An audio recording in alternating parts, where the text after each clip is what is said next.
নমস্কার বন্ধুরা, আজকে আমি করছি জামের শরবত।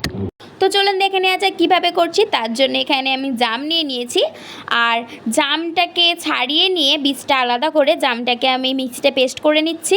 মিক্সিতে আমি জামটাকে পেস্ট করে নিয়েছি। এবার পেস্ট করে রাখা জামটাকে আমি ছেঁকে নিয়ে তার মধ্যে আমি নুন আর চিনি দিয়ে ভালো করে মিক্স করে নিচ্ছি। এবার আমি সেই জামগুলোকে একে একে গ্লাসের মধ্যে ঢেলে দিচ্ছি।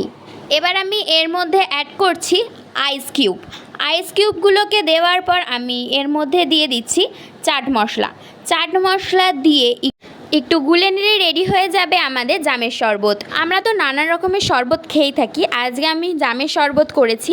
অনেক মায়েরা আছে যারা বাচ্চাদেরকে জাম খেতে দেয় না, বাচ্চাদের গলায় জামের বীজ আটকে যাওয়ার ভয়, তারা এইভাবে দিতে পারেন বাচ্চাদের, খুবই ভালো লাগবে খেতে। আর ভিডিওটা ভালো লাগলে লাইক করবেন, শেয়ার করবেন আর আমাদের চ্যানেলটাকে সাবস্ক্রাইব করে দেবেন।